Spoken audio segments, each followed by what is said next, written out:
کا مطالعہ کرنے کے بعد بھی اگر آخری نبی کی پیشین گوئی کی دیکھی جائے تو وہ محمد رسول اللہ نکلتے ہیں. اور نام کے آدھار پر بھی دیکھا جائے تو نام ہو بہو سیم ٹو سیم اسی انداز میں مہامدتی خیاتی شش شاخا سمنوتا.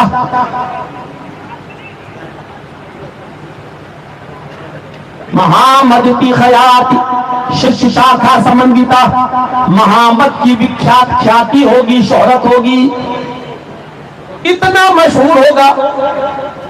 مہامدتی خیاتی شش شاخا سمنوتا کہ اس کے برابر کوئی دوسرے کی شہرت، کوئی دوسرے کی اتنی خیاتی نہیں ہوگی. اس میں کیا شک ہے کہ جتنا نام محمد رسول اللہ کا لیا جا رہا ہے، مجھے بتائیے کہ نبی اکرم سے محمد رسول اللہ سے زیادہ کس کا نام لیا جا رہا ہے؟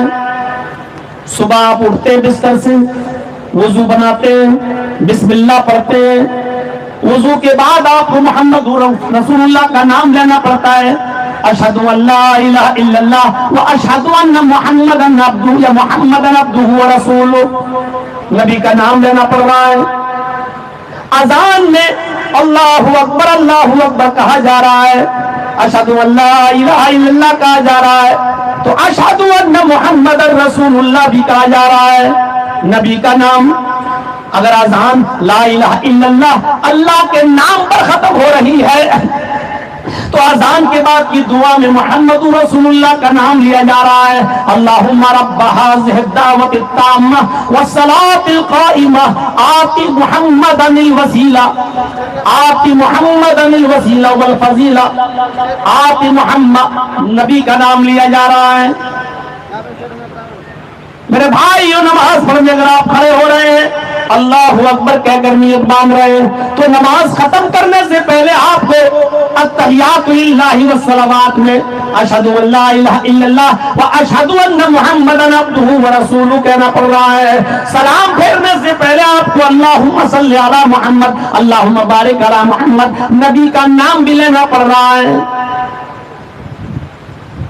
جتنی شہرت جناب محمد رسول اللہ کی ہے، کسی اور کی اتنی شہرت ہے ہی نہیں.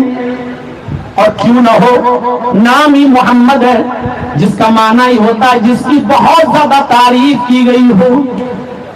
محمد رسول اللہ کی تعریف سب سے زیادہ کی جا رہی ہے اللہ کے بعد. اس دنیا میں مخلوقات کے اندر سب سے زیادہ اگر کسی کا نام لیا جاتا ہے تو جناب محمد رسول اللہ کا لیا جا رہا ہے. محمد نام آیا، محمد کی خیاتی. اس دنیا میں انتم رشی محمد ہوں گے جو وشو وکھیات ہوں گے، جن کی بہت زیادہ شہرت ہوگی. اگیان ہیتو کرت موہ مدان دھکارم ناشم ودھایا بھی تدودیت وویکا. اگیان ہیتو کرت، جہالت کو ختم کرنے والی ایک شخصیت، ایک ویکتی اس دنیا میں آئیں گے. اگیان ہیتو کرت، اس کا نام کیا ہوگا؟ اگیان ہیتو کرت موہ مداندھکارم. جہالت چرم پر ہوگی، بہت زیادہ جہالت ہوگی، جہالت عام ہوگی. اس اندھیرے کو ناش کرنے کے لیے، اس جہالت کو مٹانے کے لیے ایشور محمد کو بھیجے گا. موہ مداندھکارم ناشم، محمد آئیں گے اور محمد کے آنے کے بعد اندھیرا ناش ہو جائے گا. موہ مداندھکارم ناشم، محمد کے آنے کے بعد اندھیرا ختم ہو جائے گا. اور اب کے حالات پر نظر ڈالیے. محمد رسول اللہ صلی اللہ علیہ وسلم جب اس دنیا میں آئے اور آپ نے مکے کے اندر جب جنم لیا اور جب آپ کو نبوت عطا کی گئی تو نبوت کے ملنے کے بعد اندھیرا کیسے ختم ہوتا ہے؟ وہی مکہ، تھوڑی دیر کے لیے پڑھیے زاد المعاد علامہ ابن قیم کی، وہی مکہ اتکلو گت پرائے جریشو کھرگر میری دھرمت ترائے ستوین بھگوانو کرشتی. شمبھل گرام میں انتم رشی آئیں گے. شمبھل مانی شانتی اور گرام مانی گاؤں. تتھستو شمبھل گرام میں، شمبھل گرام میں آئیں گے. اتکلوگت پرائے جریشو کھرگر میری اور ان کے آنے کے بعد کلیگ، گھور کلیگ کا زمانہ ہوگا اور انسان جانوروں کی طرح ہو چکا ہوگا، حیوان اتکلوگت پرائے جنیشو، جنیشو مری جنتا، جنیشو کھرگر میری، ساری جنتا جب گدھوں کی طرح جانوروں کی طرح ہو جائے گی تب انتم رشی دھرتی کی اوپر آئیں گے اور ان کے آنے کے بعد اندھیرا ناش ہوگا۔ محمد رسول اللہ کے آنے سے پہلے ذرا غور کیجئے عرب کے حالات پر، خاص طور پر مکے کے حالات پر۔ عورتوں کا چلنا مشکل تھا۔ رحیق المختوم پر یہ صفی الرحمان صاحب مبارک پوری رحمت اللہ علیہ کی سیرت کی کتاب، عورتیں خانہ کعبہ کا بالکل ننگا ہو کر طواف کیا کرتی تھی، عورتیں خانہ کعبہ کا بالکل برہنہ ہو کر طواف کیا کرتی تھی، بالکل ننگی ہو کر، ان کے جسم کے اوپر کوئی کپڑا نہیں ہوا کرتا تھا، ان کو اجازت نہیں تھی۔ یہ عرب کے حالات تھے اور شادیوں کا دستور یہ تھا کہ ایک ہی عورت کے پاس جتنے مرد جانا چاہے بے دھڑک چلے جایا کرتے تھے اور وہ کسی آنے والے کو نہیں روکتی تھی، اور جب اس کے گھر میں بچہ پیدا ہوتا تھا تو وہ سب کو بلاتی اور سب کو آنا پڑتا۔ پھر خانہ کعبہ سے جہاں 360 مورتیاں رکھی ہوئی تھی، یہاں سے قیافہ شناس کو بلایا جاتا، وہ آتا اور اس بچے کو اپنی گود میں لیتا۔ بخاری پر یہ کتاب النکاح دیکھیے، حضرت عائشہ نے زمانے جاہلیت کے نکاح بتائے ہیں کہ وہ قیافہ شناس آتا اور اس بچے کی شکل ان تمام لوگوں سے ملاپ کرتا۔ اتنے لوگ اس عورت سے پورے سال ملے ہیں، اتنے لوگ اس عورت کے ساتھ جسمانی تعلق سمبند بنایا ہے، اب یہ بچہ دیکھے کس کی شکل سے مل رہا ہے، وہ قیافہ شناس اس بچے کی شکل دیکھتا اور جس کی گود میں وہ بچہ رکھ دیتا یہ اسی کا بچہ مان لیا جاتا اور وہ اسی کا باپ مان لیا جاتا اور یہ عورت اسی کی پتنی مان لی جاتی تھی۔ میرے بھائیوں، نکاح کا یہ تصور دیکھو، یہ عورتوں کا معاملہ تھا اور کچھ ایسے بھی ماحول تھے کہ کچھ عورتیں اپنے گھروں میں جھنڈیاں لگا لیا کرتی تھی۔ جھنڈیوں کا مطلب یہ ہوتا تھا کہ میرے پاس جو آنا چاہے بے دھڑک چلائے، اور وہ سب کے نام نوٹ کرتی رہتی تھی جو اس کے پاس آ رہا ہے، اور جب بچہ پیدا ہوتا تو وہ سب کو بلاتی اور مجال کی کوئی نہ آئے، سب کو آنا پڑتا، اور یہ اختیار پھر عورت کو تھا کہ وہ اپنا بچہ ان مردوں میں سے جس کی گود میں ڈالنا چاہتی ڈال دیتی، وہ اسی کا بیٹا مان لیا جاتا ہے، وہ اس کی بیوی مان لی جاتی۔ اتنا گھور اندھکار زمانہ، غور کیجئے میرے بھائیوں، کہا ساری جنتا جانوروں کی طرح۔ ابن قیم لکھتے ہیں میرے بھائیوں، زاد المعاد کے اندر کی کوئی حیثیت نہیں تھی۔ ایک لڑکا اپنے باپ کے مرنے کے بعد اپنی ماں کی خوبصورتی کو دیکھتا اور کہتا کہ میں اپنی ماں کا اب دوسری جگہ نکاح نہیں ہونے دوں گا، وہ اپنی ماں کا ہاتھ پکڑ کر باہر نکال دیتا تھا اور اپنی ایک چادر اپنے ماں کے اوپر ڈال دیتا۔ یہ اس بات کا اعلان ہوتا کہ آئے مکے والوں، میری ماں پر اب کوئی بھی نکاح کا پیغام نہیں دے گا، اب میری ماں نہیں رہی ہے، میں نے اس کا ہاتھ پکڑا، گھر سے باہر نکال کر اپنی چادر اس پر ڈال دی، اب ماں کے جسم کی حفاظت کی ذمہ داری میری ہے، آج کے بعد یہ میری ماں نہیں، میں نے اپنی ماں کو اپنی پتنی بنا لیا۔ یہ حالات تھے۔ اجیال ہے تو کرت محمد آندی کارم ناشم، اور یہ محمد رسول اللہ ہی کا دل گرتا تھا کہ ایسے اندھیرے ماحول کو جہاں لوگ اپنی ماں کو اپنی پتنی بنانے لگے ہوں، صرف محمد رسول اللہ ہی ختم کر سکتے تھے، ان کی محنت اور جد و جہد ہی رنگ لا سکتی تھی۔ میرے پیارے ساتھیوں، فرمایا اس زمانے میں، اس یگ میں کل یگ ات کلوگت پر آئے، ایسا زمانہ جو کالا زمانہ ہوگا، یعنی کل یگ جس میں نیکیوں کا نام و نشان نہیں ہوگا، نیکیاں ختم ہو چکی ہوں گی۔ میرے بھائیوں، اس زمانے میں محمد رسول اللہ آئیں گے، اندھکارم ناشم، اندھیرے کو وہ ناش کریں گے۔ اس کے بعد آپ نے بتایا کہ لوگوں کن کے ساتھ نکاح جائز ہے اور کن کے ساتھ نکاح جائز نہیں ہے، ماں کا حق کیا ہے، بیٹے کا حق کیا ہے، ماں کے اوپر بیٹے کی اور بیٹے کے اوپر ماں کی ذمہ داریاں کیا ہے، شراب پینے کا ایسی لت لگی ہوئی تھی کہ جب ان کے گھر میں کوئی بچہ پیدا ہوتا تھا تو کھجور چٹانے کے بجائے، شہد کا قطرہ ڈالنے کے بجائے، وہ لوگ فخر میں، تکبر میں، غرور میں اپنے بیٹے کے حلق میں شراب کے قطرے ڈالا کرتے تھے اور فخر کیا کرتے تھے کہ آج میرے گھر میں جو بچہ پیدا ہوا ہے، ہم نے خاندانی رسم و رواج کو زندہ رکھا ہے، آج ہمارے بیٹے کے حلق میں سب سے پہلے جو قطرہ گیا وہ شراب کا قطرہ گیا ہے۔ یعنی جس بچے کو شراب کے قطرے پلائے جاتے تھے اس پر فخر کیا جاتا تھا کہ میرے بچے کو سب سے پہلے جو چیز ملی ہے پیدا ہونے کے بعد وہ شراب کی گھٹی ملی ہے، شراب کا قطرہ ملا ہے۔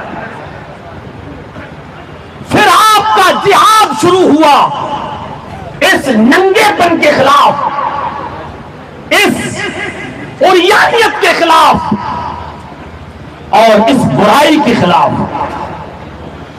اور پھر ایسا ہوا کہ مکے سے شراب کو ختم کرنا اور شراب پر پابندی لگانا اور بیک وقت شراب کو حرام قرار دینا، یہ نبی اکرم صلی اللہ علیہ وسلم نے بھی اتنا بڑا کارنامہ انجام نہیں دے پائے۔ اور پھر مصلحت سے کام لیتے ہوئے مختلف شفٹوں میں اور مختلف حالات میں شراب کو کم کرتے جب دیکھا کہ اب وقت ہے شراب کی حرمت کے اعلان کا، تب شراب کی حرمت کا اعلان کیا۔ ڈائریکٹ مصلحتاً ڈائریکٹ شراب کو حرام قرار نہیں دیا، کیونکہ بیک وقت شراب کو حرام قرار کر دے دیتے تو آدھے سے زیادہ لوگ اسلام چھوڑ کے بھاگ جاتے، کیونکہ شراب ایسی ان کی گھٹی میں پڑی ہوئی ہے۔ مختلف مراحل سے گزرتے ہوئے کہیں کہا گیا یا ایھا الذین آمنوا لا تقربوا الصلاۃ وانتم سکارا، ایمان والوں تم نماز کے قریب مت جاؤ جب تم نشے میں ہو۔ یہاں بتایا گیا، یعنی شراب کو حرام نہیں کیا گیا لیکن منع کر دیا گیا نماز مت پڑھنا اگر نشے میں ہو تو۔ اب صحابہ کرام کے دماغ میں یہ بات آئی، اللہ کیا ہم شراب ایسے وقت میں پیئیں گے کہ نشے میں آ جائیں؟ اور پھر ظہر کا ٹائم ہو گیا، عصر کا ٹائم ہو گیا، اللہ کہہ رہا قرآن میں نماز کے قریب مت جاؤ جب تم نشے میں ہو، یعنی شراب کے لیے ہم نماز چھوڑ دیں؟ تو اب وہ شراب ہی چھوڑنے لگے لیکن نماز نہیں۔ ایسے کر کر کے عادتیں ڈلوائی گئیں، اس طریقے سے عادتیں ڈلوائی گئیں، اور جب مدینے کے اندر آستینیں تن گئیں، میرا خاندان افضل، تیرا خاندان افضل، تم لوگ مکے سے آئے ہو، تم بھوکے تھے، ننگے تھے، ہم نے دیا تمہیں کپڑا پہننے کے لیے، رہنے کے لیے مکان دیا۔ اور اس سے بھی پہلے کے حالات دیکھیے میرے بھائیوں، ایک صحابی ہے دعوت کر رہے ہیں، مغرب سے پہلے کھانا کھلا دیا، شراب پلا دی، نشے میں آ گئے لوگ، نماز کا ٹائم ہو گیا، نماز پڑھنے لگے۔ جو نماز پڑھا رہا ہے وہ قرآن کی آیت بھی غلط پڑھ رہا ہے، نماز میں غیر المغضوب علیہم ولا الضالین تک گاڑی صحیح چلی، اب چل گئی۔ اب قل یا ایھا الکافرون لا اعبد ما تعبدون، یہ آیت ہے لیکن وہ پڑھ رہے ہیں قل یا ایھا الکافرون اعبد ما تعبدون نحن نعبد ما تعبدون۔ نشے میں قرآن کی آیتیں غلط پڑھی جانے لگی، اس وقت آیت نازل ہوتی ہے ایمان والو تم نماز کے قریب مت جاؤ جب تم نشے میں ہو، روک دیا، لیکن حرام ابھی بھی نہیں کی گئی۔ حرام کر دیں گے تو سب پلٹ جائیں گے۔ پیدا ہوتے ہی جس بچے کو پہلے شراب پلائی جاتی ہے ایک دم حرام کیسے کر دیا جائے؟ اور جب آستینیں تن گئی، جب مدینے والے کہنے لگے ہم تم سے افضل اور مکے والے کہنے لگے ہم تم سے افضل، ہمارے ہاں نبی پیدا ہوئے، مدینے والے کہنے لگے بھوکے آئے تھے، ننگے آئے تھے، ہم نے تمہیں پہننے کے لیے کپڑے دیے، رہنے کے لیے مکان دیا، ہم تم سے افضل۔ شراب کے نشے میں ایک دوسرے پر برسنے لگا۔ اللہ کے نبی جناب محمد رسول اللہ صلی اللہ علیہ وسلم نے منظر دیکھا، یا اللہ جس چیز کو میں ختم کرنے کے لیے آیا آج یہ حالات ہو گئے، اسی چیز میں یہ لوگ فخر و غرور کرنے لگے، میں افضل میں افضل۔ اس موقع پر قرآن کی آیت نازل ہوتی ہے انما الخمر والمیسر والانصاب والازلام رجس من عمل الشیطان فاجتنبوه لعلکم تفلحون۔ میرے بھائی یہ قرآن کی آیت نے یہاں پر حرمت کا اعلان کر دیا کہ آئے مسلمانوں سنو، تمہارے لیے شراب، جوا، بتوں کے نام پر چڑھنے چلنے والا چاوا اور پاسے کے تیر، یہ سب کے سب حرام قرار دے دیے جا رہے ہیں۔ رجس من عمل شیطان، یہ سب کی سب شیطان کی گندگیاں ہیں۔ میرے بھائیوں، اتنے مراحل سے گزرنے کے بعد شراب کی حرمت کا اعلان کیا ہے، اور پھر شراب بہا دی گئی۔ انسائکلوپیڈیا آف برٹانیکا کا کرسچن رائٹر اپنی کتاب میں لکھتا ہے، محمد رسول اللہ نے جب آواز دی کہ شراب تمہارے اوپر حرام کر دی گئی، تو ایسے شراب بہ رہی تھی مدینے کے اندر، نالیوں سے نکل نکل کر، جیسے شراب کی کوئی باڑھ آ گئی ہو، ندی کا باندھ ٹوٹ گیا ہو اور شراب شہر کے اندر گھس گئی ہو، ایسا محسوس ہونے لگا۔ ایک عیسائی رائٹر، کرسچن رائٹر اپنی کتاب کے اندر لکھتا ہے۔ لیکن امام کائنات نے پھر فرما دیا کہ ایسا ہونے کے بعد، مدینے کو شراب سے پاک و صاف کرنے کے بعد، لیکن قیامت کے زمانے سے پہلے، قیامت کے دور میں، قیامت زمانے کے قریب ہوگی تو ہماری امت کے لوگ پھر شراب کی طرف بہکیں گے، پھر شراب کی طرف جائیں گے۔ رمضان کا مہینہ گزر چکا ہے، اب ذمہ داری عائد ہوتی ہے ہمارے اور آپ کے اوپر۔ بھائی حافظ ابھی بن گئے بچے، 4 بچوں کی دستار بندی ہوئی، یہ کوئی کمال نہیں ہے، معاف کیجئے گا۔ اب ان بچوں کے اوپر ذمہ داری اب عائد ہو رہی ہے، اس قرآن کی وہ کتنی حفاظت کر سکتے ہیں، کتنا یاد رکھیں گے، کتنا اس پر عمل کریں گے۔ 8 سال 10 سال مدرسے میں پڑھانے لکھانے کے بعد عالم بنا دیا، دستار بندی ہو گئی، سند مل گئی، یہ کمال نہیں ہے۔ کمال یہ ہے کہ اب تم عالم بننے کے بعد اب عوام کے درمیان جاؤ گے، اب تم اپنے اس علم کی کتنی قدر کر سکتے ہو، اس علم کی کتنی حفاظت کر سکتے ہو۔ میرے بھائیو، رمضان کے 30 روزے ہم نے اور آپ نے رکھ لیے، کوئی کمال نہیں ہے۔ کمال یہ ہے کہ ان 30 روزوں کو رکھنے کے بعد ان کے اثرات ہماری زندگی پر اب کیا مرتب ہوئے ہیں، یہ 30 روزے ہمیں کیا سکھا کر گئے ہیں، کون سا درس دے کر گئے ہیں، اس درس کو حفاظت، اس درس کی حفاظت کرنا اور روزوں کا جو پیغام تھا اس کو اپنے اوپر نافذ کرنا، یہ اصل کمال ہے۔ کتنا تقویٰ ہماری زندگی کے اندر پیدا ہوا ہے، یہ اب دیکھنا ہے۔ قرآن نے ایک عورت سے مثال دی ہے، وَلَا تَكُونُوا كَالَّتِي غَدَلَتْ نَفْسَهَا من بعد قوت انکاسا، اس عورت کی طرح مت ہو جانا جو بڑی محنت کے بعد دھاگا تیار کرتی ہے، کپڑا بن کر تیار کرتی ہے، اور اس کے بعد ایک طرف بیٹھ جاتی ہے اور اس کا ایک ایک دھاگا الگ کرنے کے لیے بیٹھ جاتی ہے اور اس کو پھاڑ دیتی ہے، الگ کر دیتی ہے۔ لوگ اس کو پاگل کہیں گے۔ جگجیت صاحب جس برادری سے تعلق رکھتے ہیں وہ انصاری ہے، کپڑا بننے کا کام ہمارے یہاں ہوتا ہے، کتنی محنت سے لوگ سوت لاتے ہیں، تانا بانا مار کلپ لگانے کے بعد اس کو مختلف مشینوں پہ گزارنے کے بعد پھر اس کو بنا جاتا ہے اور پھر بنا کر گمچھا تیار کیا جاتا ہے۔ اب گمچھا بننے کے بعد ہم بیٹھ جائیں اور اس کو ایک ایک تار لے کر بیٹھ جائیں، اس کو ڈھیر دیں الگ کرنے، لوگ کہیں گے کتنا بڑا پاگل ہے۔ ارے جب تجھے پھاڑنا ہی تھا، اس کے ٹکڑے ٹکڑے کرنا ہی تھے، تو اتنی محنت کیوں کی ہے، اتنی مشقت کیوں تو نے اٹھائی ہے؟ اس کے لیے تانا لایا، پانا لایا، اس کے لیے مار کا انتظام کیا، پھر تو نے اس کو چرخے پہ چلایا اور اس کے بعد پاور لوم میں ہینڈ لوم پر بننے کے لیے گیا، اور جب بننے کے بعد تیار ہوا تو اس کو پھاڑنے کے لیے بیٹھ گیا۔ وہ آدمی کتنا بڑا پاگل ہوگا جو بڑی محنت کے بعد 3 منزل مکان، 2 منزل مکان بنائے، بڑا خوبصورت مکان بنائے، اور مکان سے بن کر تیار ہو جائے تو پھر ہتھوڑا لے کر بیٹھ جائے اور ایک ایک اینٹ اس کی توڑنا شروع کر دے اور اس کو زمین پر پھینکنا شروع کر دے اور پھر پورا بنا ہوا مکان توڑ دے۔ اس آدمی کو پاگل کہیں گے لوگ۔ رانچی کے پاگل خانے میں اس کو بھرتی کیا جائے گا، بریلی کے پاگل خانے میں لے جایا، ارے پاگل ہے یہ، ارے جب تجھے مکان توڑنا ہی تھا تو بنایا کیوں؟ میرے بھائیوں، رمضان کی گزر جانے کے بعد جب ہمیں نمازیں چھوڑنا ہی تھی، شراب پینا ہی تھی، جھوٹ بولنا ہی تھا، جب یہ سارے کام ہمیں کرنا ہی تھے تو پھر 30 روزے رکھے کیوں؟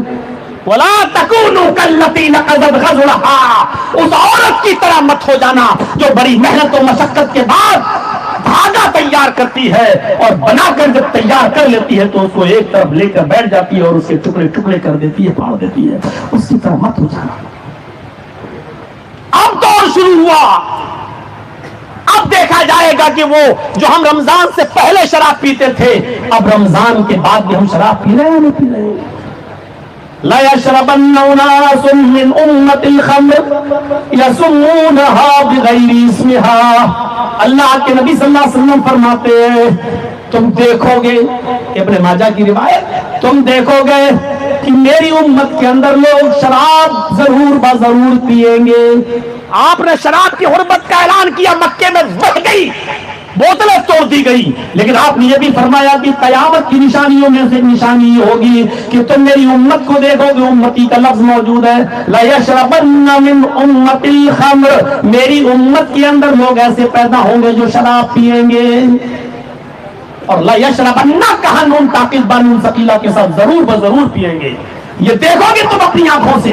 اور ہاں سنو، بہت سے ایسے ملیں گے جو شراب تو نہیں پیئیں گے لیکن دوسری نشاور چیزوں کو استعمال کریں گے اور کہیں گے شراب کہاں ہے، اس کا نام بدل دیں گے، یسمونہا بغیر اسمہا، بہت سی ایسی چیزیں جو نشاور ہوں گی اس کے نام بدل دیں گے، مثلا بیئر پیئیں گے، اس میں نشہ کہاں ہوتا ہے، جو کا پانی پیئیں گے اس میں نشہ کہاں ہوتا ہے، تاڑی پیئیں گے کہیں گے تو تاڑی ہے تو چاول کا، اس میں نشہ کہاں ہوتا ہے، نام بدلیں گے لیکن نام بدلنے سے حیثیت نہیں بدل جائے گی۔ اس کے بعد آپ نے یہ بھی فرمایا یوزف علی رؤوسہم المعازف والمغنیات، ان کے سروں پر آلات موسیقی منڈرا رہے ہوں گے، آلات موسیقی، گانے بجانے کے آلات، گانے بجانے کے سامان، کبھی بانسری بجایا کرتے تھے، اس کے بعد زمانے نے ترقی کی تو بینڈ باجا آیا، اس کے بعد اور زمانے نے ترقی کی تو اب آلات موسیقی ایسے علی رؤوسہم، سروں پر، یعنی ان کے پاس موجود ہوں گے۔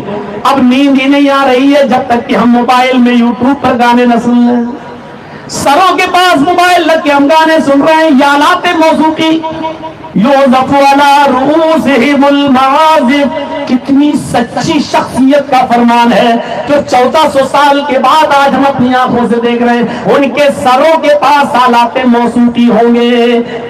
موبائل ایسے حالات ہیں کہ سروں کے پاس تو چھوڑو، آج رات کی تاریکی میں ایک ڈرائیور جب گاڑی چلاتا ہے تو اس کو بھی نیند نہ آئے تو گاڑی کے اندر بھی میرے بھائیوں گانے لگا لیا کرتا ہے۔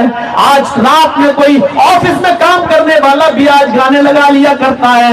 ہمارے یہاں جو لوگ رات میں کپڑا بنتے ہیں مشینوں کے پاس چلاتے رات بھر وہ بھی گانے لگا لیا کرتے ہیں، یہ آلات موسیقی آج ان کے سروں کے پاس منڈلا رہے ہیں۔ والمغنیات، اور گانے والیاں ان کے پاس ہوں گی، خاص طور پر لڑکیوں کی طرف اشارہ کیا ہے، یعنی یہ لوگ یا تو اسباب کا انتظام کر کے پیسہ خرچ کر کے نچانے والیوں کو اپنے گاؤں میں اپنے محلوں میں لائیں گے اور ان کے ناچ گانے کرائیں گے، اور اگر یہ اپنے گاؤں میں اپنے محلوں میں ناچنے والیاں نہیں لائیں گے، گانے والیاں نہیں لائیں گے تو اپنے موبائلوں میں یا ٹی ویوں میں کم سے کم ناچنے والیوں کا ڈانس دیکھیں گے، گانے والیوں کو دیکھیں گے۔ مردوں سے زیادہ ان کو لڑکیوں کی اور گانے والیوں کی آوازیں پسند ہوں گی۔ یوزف علی رؤوسہم المعازف والمغنیات، ان کے سروں پر آلات موسیقی منڈرا رہے ہوں گے اور گانے والیاں ان کے قدم قدم پر ان کے آس پاس ہوں گی، چاہے وہ موبائل میں، چاہے وہ آپ کی اسکرین کی چھاپ پر ناچنے والیاں ہو، چاہے وہ آپ کی اسکرین پر ٹیلی ویژن پر ناچنے والیاں ہو، لیکن یہ سروں کے پاس ہیں، آپ کے پاس ہیں۔ جب یہ زمانہ آ جائے، جب یہ دور تم اپنی آنکھوں سے دیکھ لو، یخسفہم اللہ بہم الارض، یخسف اللہ بہم الارض، اللہ رب العالمین ایسے لوگوں کو زمین کے اندر دھسا دے گا۔ سوچئے، یخسف اللہ بہم الارض، ایسے لوگوں کو اللہ زمین کے اندر دھسا دے گا۔ وَيَجْعَلُ مِنْهُمُ الْقِرَدَةَ وَالْخَنَازِيرَ، اور ان کی شکلوں کو بندروں اور سوروں کی شکل میں تبدیل کر دے گا۔ لیجئے کہاں ہوتے ہیں لوگ بندر؟ ارے سور، کسی چار پیر والا سور جب کوئی بن جائے تبھی آپ کو یقین آئے گا کہ اب سور بن گیا ہے، جب وہ نالی میں گھس کے گندگی کھانے لگے تبھی سور نہیں۔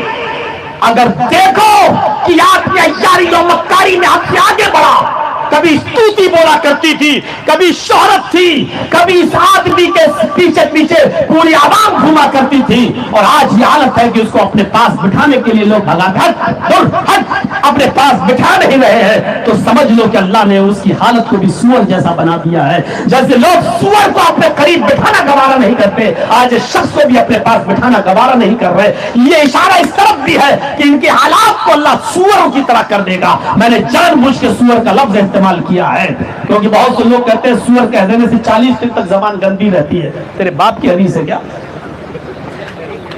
یجعل منہم القردۃ والخنازیر، اللہ رب العالمین ان کی شکلوں کو بندروں کی اور سوروں کی شکل میں تبدیل کر دے گا، زمین میں دھسا دیا جائے گا۔ رمضان کے مہینے کے گزر جانے کے بعد یہ دیکھو کہیں آلات موسیقی ہمارے سروں پر مڑلا تو نہیں رہے، ہم پھر سے گانے اور بجانے کے شوقین تو نہیں ہو گئے ہیں، ہمارے درمیان یہ ساری چیزیں پھر سے تو نہیں آ گئی ہیں۔ لَيَكُونَنَّ مِنْ أُمَّتِي أَقْوَامٌ يَسْتَحِلُّونَ الْحِرَّ وَالْحَرِيرَ وَالْخَمْرَ وَالْمَعَازِفَ، بخاری کی روایت، اللہ کے نبی نے فرمایا میری امت میں یہ زمانہ بھی آئے گا، ایسے لوگ بھی پیدا ہو جائیں گے یستحلون الحر، جو زنا کاری کو حلال سمجھیں گے، جو زنا کو حلال بنا لیں گے، والحریر، اور ریشم کو اپنے اوپر حلال کر لیں گے، وہ زنا کرنے میں کوئی برائی نہیں سمجھیں گے۔ ارے وہ جسم بیچ رہی ہے، میں نے پیسہ دیا اس کا جسم لے لیا، ارے اس میں کیا برائی ہے، وہ تیار ہے میں تیار ہوں، اس نے 500 لے لیے ہم نے 500 دے دیے، اس میں برائی کیا ہے؟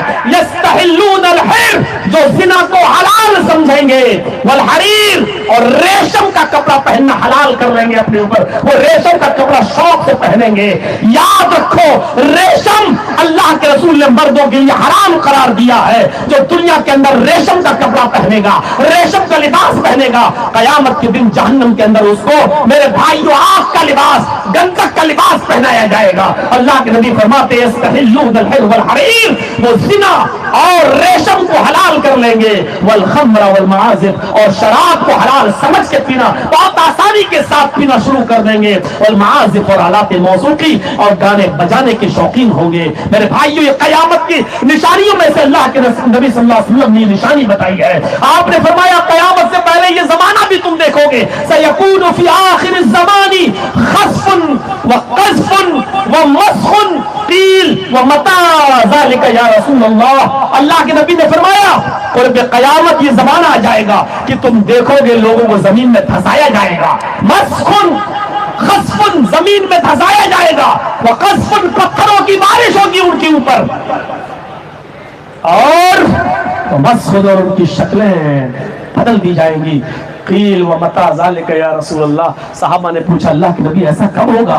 فرمایا اذا ظہرت القینات والمعازف، جب گانے والیاں ظاہر ہونے لگیں گی اور آلات موسیقی سامنے آ جائے گا، شراب پی جانے لگے گی، تب آپ ان چیزوں کا انتظار کرنا۔ میرے بھائیو اللہ نہ کرے کہ ہم زمین میں پھنسائے جانے لگے، اللہ نہ کرے ہماری شکلیں چینج کر دی جائیں، اللہ نہ کرے میرے بھائیو۔